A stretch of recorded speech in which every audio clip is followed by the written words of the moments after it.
Just start. The first 25 idioms and phrases. Pay attention. There will be a test on this next week. ठीक है, इसके ऊपर test रहेगा अगले week कभी भी. आज से एनी डे मतलब नेक्स्ट वीक मंडे से कभी भी आपका एक टेस्ट होगा इसके ऊपर. Please pay attention. Those who don't have it, करिश्मा तुम्हारे पास नहीं है ना बेटा, तो आप आगे आओ, आगे आ जाओ. Come here.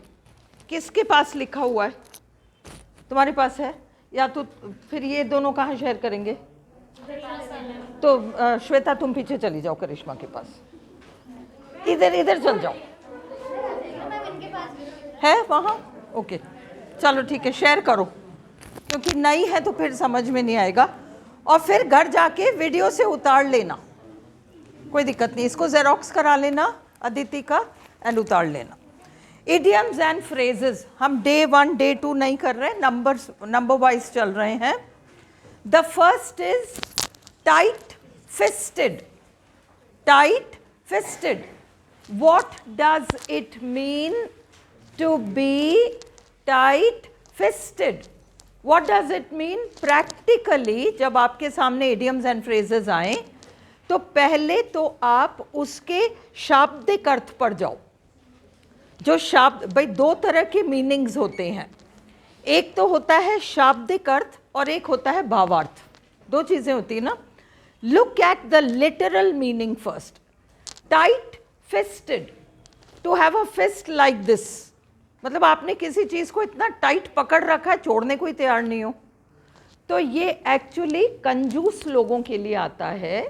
ये ऐसे लोगों के लिए आता है जो कि चमड़ी जाए पर दमड़ी न जाए. जो अपन कहते हैं ना, चमड़ी जाए पर दमड़ी न जाए, पैसा नहीं जाए, तो ऐसे लोगों को हम कहते हैं tight fisted. People who are unwilling to spend money, पैसा जो खर्च करने को तैयार नहीं रहते. People who are unwilling to spend money, वो टाइट फिस्टेड होते हैं. ज़रूरी काम भी हो तो वो यही सोचेंगे कि इसको फ्री में कैसे हम करा लें. तो वो जो मेंटालिटी है, that is the mentality of a tight fisted person. हमारे जो बहुत पुराने हमारे ग्रैंडफादर्स वगैरह हैं, उनको अपन लोग बड़े खर्चीले से लगते हैं कि ये लोग क्या करते हैं, इतना खर्चा करते हैं, क्योंकि they have learned actually to manage कि आप इतना खर्चा करे बगैर कर सकते हो एक्चुअली. तो tight fisted, not to spend money, to be unwilling to spend money first, है ना. इसका लैंग्वेज कैसे भी हो सकता है, इसीलिए मैं आपको 2-3 टेस्ट पेपर्स दूंगी इस टॉपिक के ऊपर.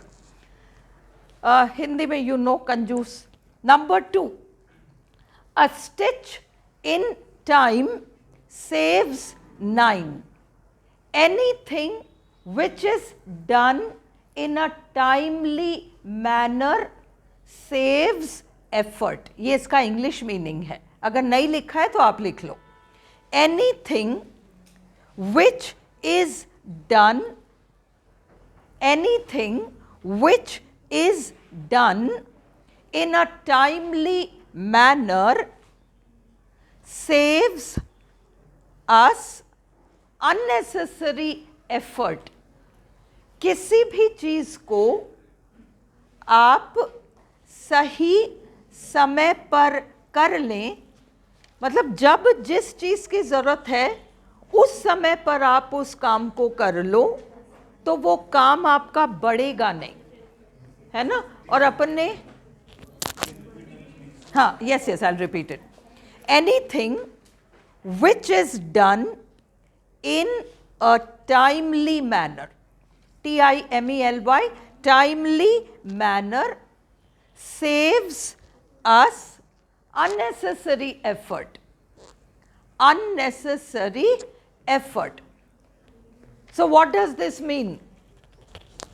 A stitch. अब देखो लिटरल मीनिंग देखो, कैसे पहचानोगे? वहां तो वो कुछ भी पूछेंगे, है ना. मैं तुमको 1000 भी करा दूं इडियम्स, तो भी इडियम्स वो 1001 से लेके 1004 तक भी आ सकता है. हमको तो हर सिचुएशन के लिए तैयार रहना है.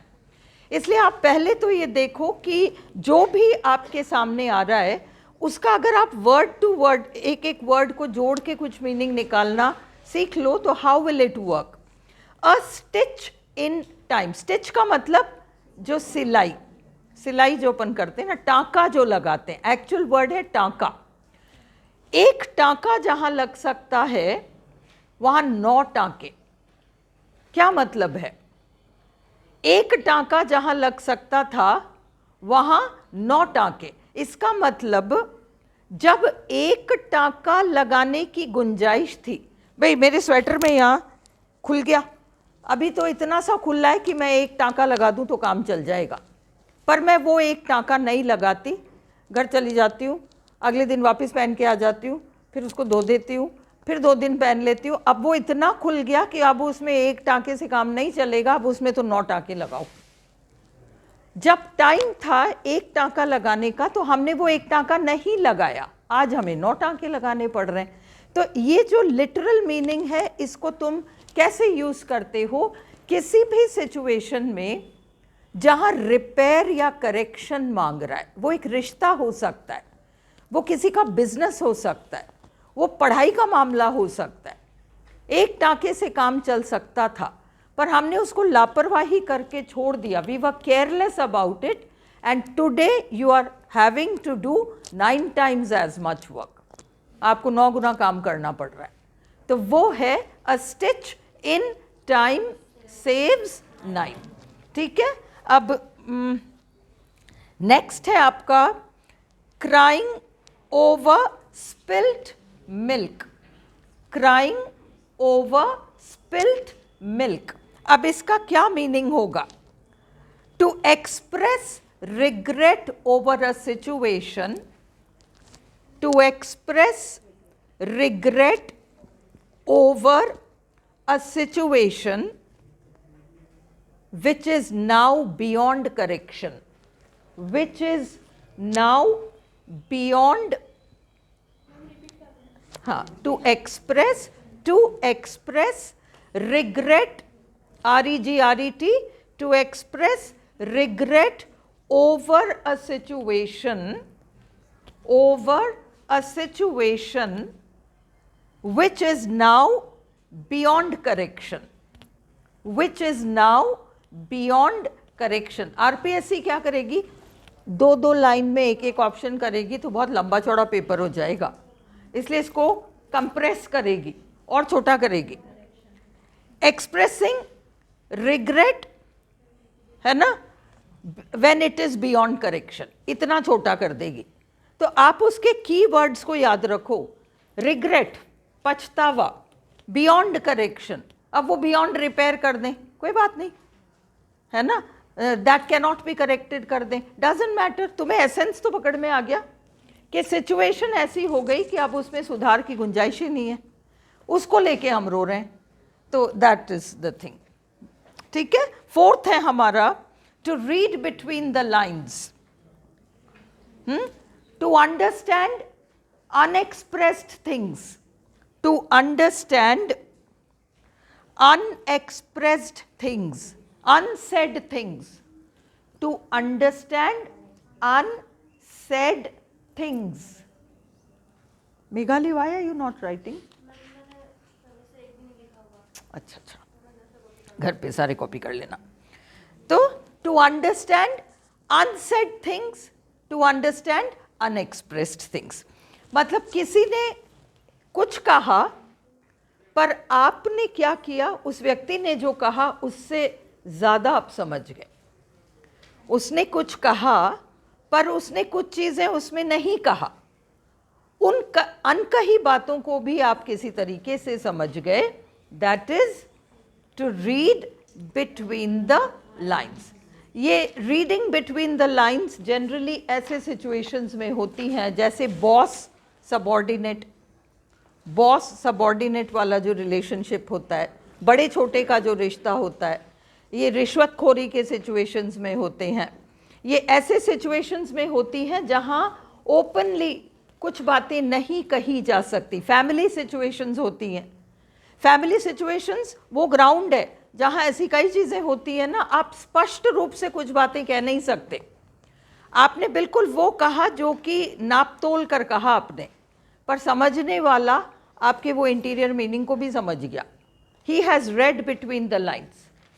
Okay? So, to understand things which are unexpressed or unsaid.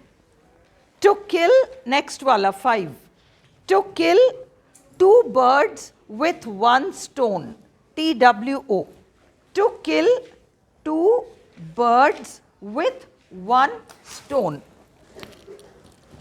Okay. To touch 2 destinations with 1 target. Literal meaning ये है, to touch 2 destinations with 1 target or to achieve 2 things through a single act. ये meaning लिखो. To achieve 2 things, to achieve, लिख लो अदिति यहाँ, मैंने लंबा लिख दिया, तुम इसके नीचे लिख लो. To achieve 2 things, to achieve ACHIEVE, 2 things through a single act. To achieve 2 things through a single act. To achieve 2 things through a single act. कैसे भाई? आपको जैसे आपका मन था बहुत टाइम से, मैंने एग्जाम्पल ही क्लास में लिया था कि आपका बहुत टाइम से मन था कि आप you go to a particular city क्योंकि आपको वहाँ घूमना है, पर आप किसी कारण से जा नहीं पाए. पर अब क्या हो रहा है कि एक दोस्त की शादी है या किसी की शादी है और अब आप वहाँ अटेंडेंस आपका लग जाएगा. आपकी 2 चीज़ें पूरी हो रही हैं, घूमने का घूमना हो जाएगा और ये का ये हो जाएगा. तो इस तरह के सिचुएशंस के लिए अपन कहते हैं to kill 2 birds with 1 stone. Then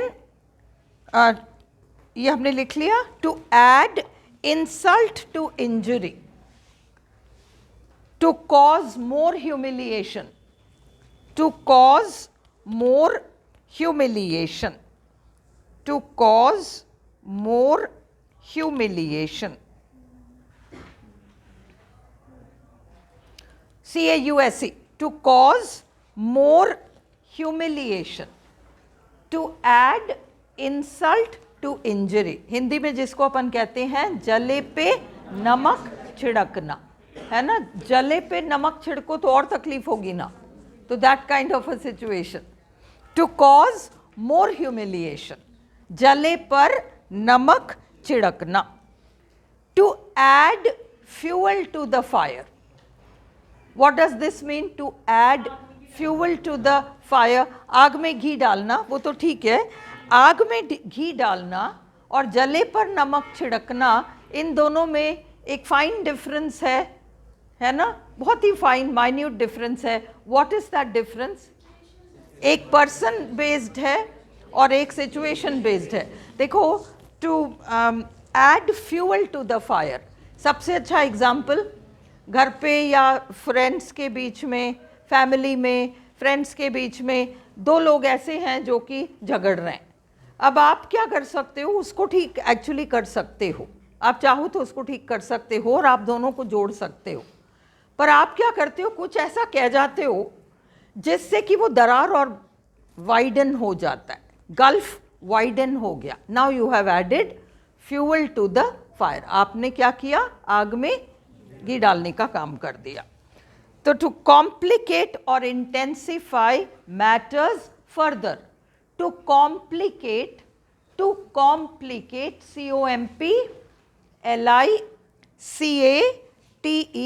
to complicate matters further. Matters further. To intensify matters, intensify दे दें, कॉम्प्लिकेट दे दें, एक ही चीज रहेगा. INTENSIFY, to intensify matters. अगला a fancy price. A fancy price, English meaning overpriced. Overpriced, 100 रुपए की चीज को 500 रुपये में बेचा जा रहा है. एंड हमने क्या एग्जाम्पल देखा था कि जयपुर जैसे सिटी में अपन जो चीज़ 100 रुपये की खरीदेंगे, वो फॉरेनर आएगा ना, टूरिस्ट आएंगे ना, उनसे 1500 रुपये मांगेंगे वो उस चीज़ का, है ना। तो ये जो फैंसी चीज़ें होती हैं, लेडीज़ वेडीज़ चीज़ें, Jaipur is a very beautiful city ना, आर्ट ट्रेडिशनल थिंग्स, तो वहाँ पे उन लोगों को खूब अच्छे से लूट लिया जाता है। तो इसलिए overpriced, to quote a fancy price, कीमत बहुत अधिक मांगना। नेक्स्ट है टू स्प्लिट हेयर्स, बाल की खाल निकालना। हिंदी जो है मुहावरा वाला मीनिंग वो भी लिखोगे तो तुम्हारे लिए इजी हो जाएगा, है ना। टू स्प्लिट हेयर्स, बाल की खाल निकालना। To go into unnecessary finer details, to go into unnecessary finer details, जबरदस्ती और घुसे जा रहे हो उसमें, जबकि पॉइंट बिल्कुल क्लियर है। नेक्स्ट है अपना to put the cat among the pigeons, हड़कंप मचाने वाली स्थिति।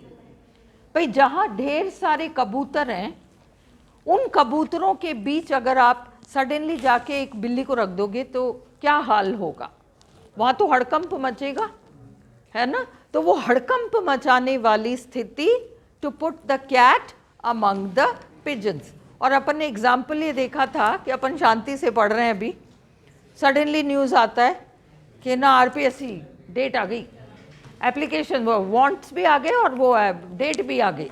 अब बस अब वी आर द पिजन्स और वो कैट आ गई यहाँ, to put the cat among the pigeons, this is the cat among the pigeons. To cause unexpected fear or disturbance, to cause unexpected fear or disturbance. Anyone जिसको कि इन 10 में से कोई सा भी थोड़ा सा भी क्लियर नहीं है, बिल्कुल पूछो, उसको अपन दोबारा करेंगे, नो प्रॉब्लम एट ऑल।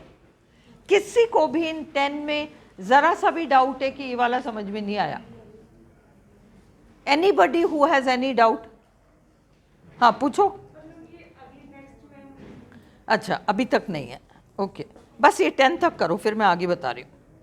अगला 11, to take the crowd by storm, Hindi में अपन कहते हैं समा बांध देना, छा जाना, है ना। सो उसका इंग्लिश मीनिंग हम लिखेंगे to cast a powerful impact or impression, to cast a powerful impact or impression over a crowd, group, audience, over a crowd, group, audience, to audience, yes, to cast, C-A-S-T, a powerful impression, impact दे सकते हैं वो, over a crowd, group और audience, AUDIENCE, crowd, group या audience। भैया अभी अपन बैठे हैं इतने सारे लोग, है ना, कोई कलाकार आता है बाहर से, कलाकार आता है, कोई भी आता है, और वो हमारे सामने उसका जो परफॉर्मेंस है, वो चाहे कुछ कहता है या वो गाता है या वो नाचता है, उसका जो भी एक्टिविटी है, उसकी वजह से हमारे ऊपर, हम सब के ऊपर एक इम्प्रेशन डला है, that is to take the crowd by storm. Next है हमारा वाटरलू। वाटरलू क्या होता है? A point of defeat. किसके संदर्भ में आया है? नेपोलियन बोनापार्ट पूरे यूरोप में छा गए थे। नेपोलियन बोनापार्ट कहाँ जाके हारे थे? वाटरलू में जाके हारे थे। तो किसी भी पावरफुल व्यक्ति का जो डिफीट पॉइंट होता है, जैसे कई बच्चे होते हैं सब सब्जेक्ट्स में बहुत होशियार होते हैं, मैथ्स नहीं आती, मैथ्स में गड़बड़ हो जाता है मामला, है ना। So maths is their Waterloo. So इस तरह की चीज़ें Waterloo, a point of defeat. अक्सर लोग कहते हैं कि ना आरएएस वहाँ तक पहुँच गए, यहाँ तक पहुँच गए, बस इंग्लिश में इतने नंबर आए इसलिए रह गए, तो इंग्लिश बिकेम द वाटरलू। किसी के लिए मैथ्स बन जाता है, किसी के लिए कुछ और बन जाता है। तो दिस इज अगला एक्किलीज हील। एक्किलीज एक बहुत बड़े योद्धा का नाम है। एक्किलीज बहुत बड़े, जैसे अपन लोगों के यहाँ रामायण एंड महाभारत है, वैसे ही पश्चिमी सभ्यता में उनके महाकाव्य हैं, है ना। They also have their epics. उनका इलियड है, ओडिसी है, इनीड है, ये 3 तो उनके महाकाव्य हैं। ओके, और उसमें एक्किलीज एक हीरो है। और अपने यहाँ जैसे रावण की नाभि, रावण को कहीं भी मार दो कोई फर्क नहीं पड़ेगा, नाभि में मारो तो वो मर जाएगा। वैसे एक्किलीज वह हीरो था जिसको कि एड़ी पे मारोगे तो वो मर जाएगा, और वो एड़ी पे उसको मारा गया। जैसे विभीषण ने ये पोल खोल दी थी रावण की, वो सीक्रेट है ना, राम के पक्ष को बता दी थी, वैसे ही एक्किलीज की ये जो वीक पॉइंट थी वो एक्किलीज के ही साथी लोगों ने दुश्मनों को बता दिया। And Achilles died because he was targeted at the heel. समझ में आया? हील जो होता है हमारा एड़ी। तो this is Achilles heel. I have told the whole story of Achilles in one of the videos. You keep watching day 1, day 2. देखते रहोगे ना, तो उसमें एक्किलीज की पूरी स्टोरी, नेपोलियन का पूरा स्टोरी मैं अभी ब्रीफ में करा रही हूँ, नहीं तो बहुत टाइम लग जाएगा।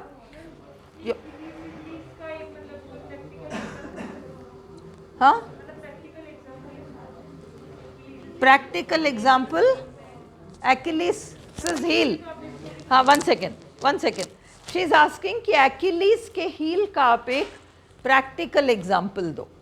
ओके, इसको हम मतलब हम यूँ कह सकते हैं कि ये मरने के सेंस में मत लो, इसको मरने के सेंस में मत लो। रावण तो नाभि में उसको मारा तो ही डाइड, एंड एक्किलीज को एड़ी में मारा तो ही डाइड।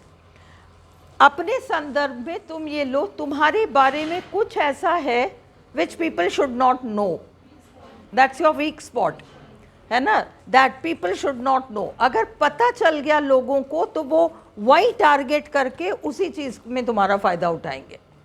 वो चीज एक्किलीज हील है ना। हमारा ऐसा कोई वीक पॉइंट जो लोगों को पता ना चले तो ही ठीक है, अगर पता चल जाता है तो फिर वो बहुत बड़ा नुकसान हमें दे सकते हैं। That is Achilles heel. सिर्फ मरने के सेंस में मत लो। फिर नेक्स्ट है हमारा दोज हु लिव इन, अपना इंग्लिश मीनिंग है a vulnerable point, a vulnerable point, a weak point और अ वल्नरेबल पॉइंट, फेटल। उसके बाद आप फिर शायद खड़े ही नहीं हो पाओगे, ऐसी स्थिति पे आ जाओगे आप। ये जस्ट ऐसी चीज नहीं है, हाँ, वाटरलू जैसा ही है, बट ये वाटरलू एक पॉइंट ऑफ डिफीट है। हाँ, पर्टिकुलर पॉइंट की बात कर रहा है। एक्किलीज हील का मतलब, नेपोलियन को ये थोड़ी पता था कि मैं वाटरलू में जाके मर जाऊंगा, मतलब मर जाऊंगा नहीं, हार जाऊंगा। See what she is asking, she is asking Achilles heel और वाटरलू, इसमें क्या डिफरेंस है। जब नेपोलियन वाटरलू गए लड़ने, क्या उनको पता था कि मैं वहां हार जाऊंगा? He didn't know, he did not know कि मैं वहां जाऊंगा तो मैं हार जाऊंगा। इट सो हैपेंड कि वहां गए and it happened to him, whatever happened to him it happened to him. So हम इसको कॉमन टर्म्स में हम कहते हैं। अब जैसे I can say maths is my Waterloo or some other subject is my Waterloo, हम ये कह सकते हैं। एक्किलीज हील में जस्ट एक हार की बात नहीं है, इसमें आप खड़े खड़े एकदम से बिल्कुल ढह गए, वो वाली स्थिति है वो। ये जो एक्किलीज हील है, this is a far more serious condition than Waterloo. इसलिए शब्द क्या आ सकता है, आंसर डिफरेंशिएट करने के लिए वो शब्द क्या डाल सकते हैं? फेटल, घातक। एक्किलीज हील के लिए घातक शब्द आएगा, वाटरलू के लिए डिफीट में रुक जाएगा आंसर। एक्िलीसिस हील में डेथ लाइक, फेटल ऐसे वर्ड्स आएंगे आंसर में, ऑप्शन में। घातक सिद्ध होना वो वाला सेंस आएगा उसमें एक्िलीसिस हील में, और वाटरलू में केवल पॉइंट ऑफ डिफीट वाला सेंस आएगा। अगला है those who live in glass houses should not throw stones at others. What happen Shubham? Any problem? अच्छा, those who live in glass houses should not throw stones at others. नहीं लिख रहा? अच्छा, I'm sorry. Okay, doesn't matter. Okay, you can write it down just now. अभी लिख लो, those who live in, कहीं ऊपर लिख लो, those who live in glass houses, कहीं आगे लिखा होगा तुम्हारे पास। ओके, कोई बात नहीं, write down just now, those who live in glass houses, those who live in glass houses. अब देखो आरपीएससी पूछती कैसे, 2011 के आरपीएससी सेकंड ग्रेड पेपर में ये आया है। ओके, एंड उन्होंने क्या किया, उन्होंने इडियम्स एंड फ्रेजेस में नहीं पूछा। Those who live in glass houses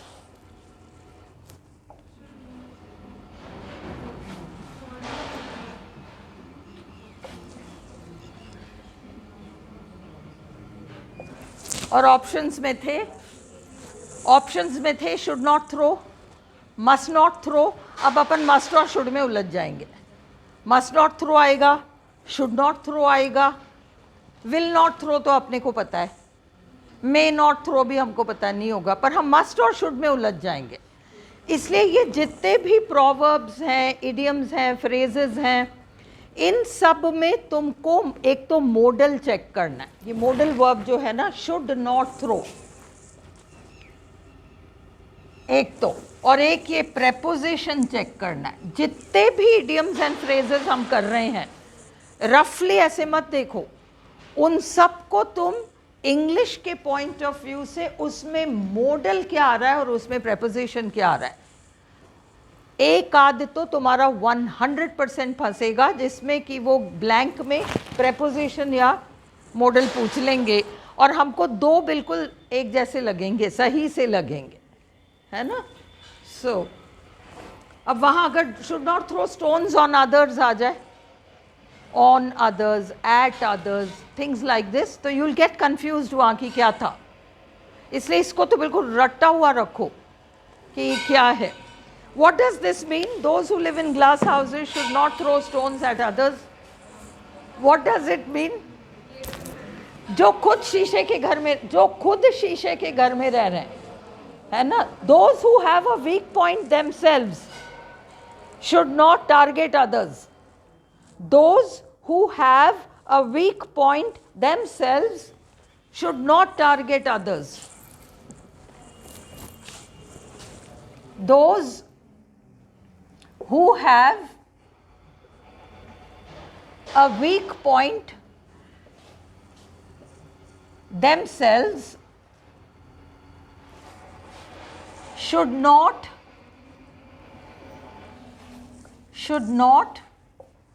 target others. Should not target others.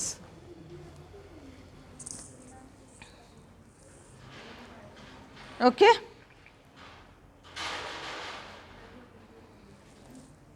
अगला, to hit the nail on the head. To hit the nail on the head. देखो nail होता है कील, हाँ मीनिंग लिख रखा है, आप लोगों के पास है ये, आपने वीडियो डाली थी। अच्छा, to hit the nail on the head, ठीक है, ये भी लिख देती हूँ, कोई बात नहीं, क्या फर्क पड़ रहा है। टू हिट, कोई बात नहीं, don't talk. To hit the nail on the head. If somebody remembers the video number तो वो मेंशन कर दो। वो डे 5 है, डे 4 है, हाँ, ये डे 4 वाला वीडियो है, डे 4 वाला वीडियो है। इसका मीनिंग है to make an accurate statement.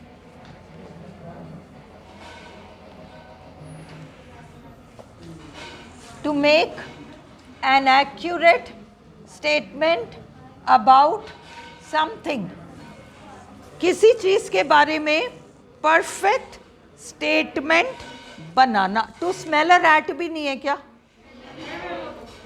हाँ, हो गए ना, अभी और आएंगे। अच्छा नहीं, इसके बाद टू स्मेल अ रैट है। To smell a rat, to smell a rat का मतलब टू सस्पेक्ट फाउल प्ले, दाल में काला नजर आना। हिंदी मीनिंग लिखो, to smell a rat, to suspect foul play, to suspect foul play, to suspect foul play, दाल में काला नजर आना। ऊपर से सब साफ सुथरा बढ़िया बढ़िया लग रहा है, पर फिर भी हमें शक होने लग जाता है। ये है टू स्मेल अ रैट। अगला है मीडास टच। मीडास टच, बच्चों की कहानी थी ना, एक राजा था जिसका नाम था मीडास। उसको पैसों की बड़ी वो थी, चाह थी, और वो रोज उठते ही गिनता था कितने सोने के सिक्के हैं, कितना क्या है, कितना क्या है। उसके सामने धन की देवी आ गई, तो उसने पूछा कि मांग, क्या वरदान मांगता है? इसने कहा मैं जिस चीज़ को छूऊं वो सोना बन जाए बस। तो उसको वो वरदान मिल गई। अब क्या हुआ, खाना खाने बैठे तो वो प्लेट सोना बन जाए, जो मुंह में डाले वो सोना बन जाए। एक दिन तो आती हो गई, उसने अपनी बेटी को प्यार से पुचकारने की कोशिश की, वो सोना बन गई। फिर उसको उल्टी चाल चलनी पड़ी, एंड फिर उसको वो रियलाइजेशन हुआ। तो हमको उन चीज़ों से मतलब नहीं है। मीडास टच का मतलब एक ऐसा व्यक्ति जिस काम में हाथ डाले उसी में सफल हो जाए। A person who is successful at everything, a person who is successful at everything.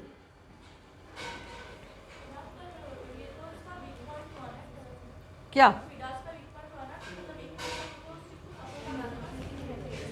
ये वीक पॉइंट? वैसा वीक पॉइंट नहीं है। अपन इसको इस वाले उसमें मीडास टच में इसको पॉजिटिव सेंस में ले रहे हैं। उस व्यक्ति ने जिस चीज को हाथ लगाया वो सोना बन गया, है ना। अब ये लाइफ में एक ऐसा व्यक्ति जिस बिजनेस में हाथ डाले उसको चमका दे, जिस काम में हाथ डाले उसको सक्सेसफुल बना दे, बंद फैक्ट्रियों को खरीदे उसको चालू करके और बढ़िया वो कमाने लग जाए। ऐसी सिचुएशंस के लिए we say that this person has a Midas touch. समझ में आ गई? जो खत्म बंद काम है उसको भी ये चला देगा। हर चीज में इसको एक पॉजिटिव रिजल्ट ही मिलेगा। नेक्स्ट है हमारा टू ले डाउन आर्म्स, हथियार डाल देना, हार मान लेना। To accept defeat, to accept defeat, to accept defeat. एक तरीके से कि अब बस और आर्ग्यू नहीं करना, अब इस बात को बढ़ाना नहीं है, अब मैं तो यहीं इस झगड़े को यहीं ख़त्म कर रहा हूँ, इस बहस को मैं यहीं ख़त्म कर रहा हूँ। ये है आपका टू ले डाउन आर्म्स। फिर है आपका to sit on the fence, अनिश्चितता की स्थिति में रहना। किसी विषय विशेष के मामले में अनिश्चितता की स्थिति में रहना, करूं ना करूं, ऐसा बोलूं या वैसा बोलूं? कोई मुद्दा चल रहा है, परिवार में कोई मुद्दा चल रहा है ना? अब परिवार में मुद्दा चल रहा है तो इस मुद्दे में मैं इस तरफ बोलूं या ना बोलूं? क्या करूं, चुप रहूं?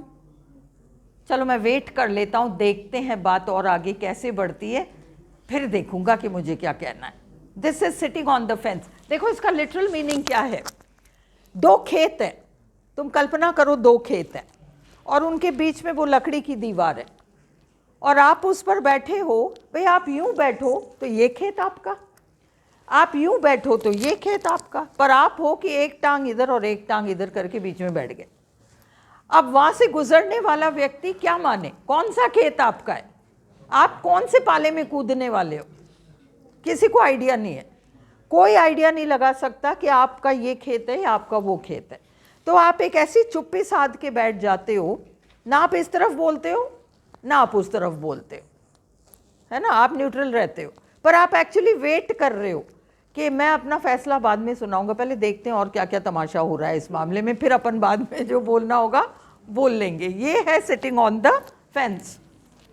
फिर नेक्स्ट है आपका आज का 20वां, to prick up one's ears, to pay close attention to listen carefully, ध्यान से सुनना। अपने मतलब की बात जैसे अपने आसपास होती है अपने कान खड़े हो जाते हैं ना, तो इसलिए that is to prick up one's years.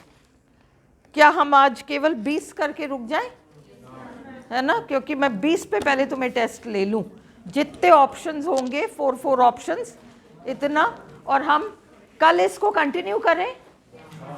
कल इसको कंटिन्यू छोड़ो मत, एक बार तो तीनों करो, एक बार तो ये नेक्स्ट आज कल और परसों में इसको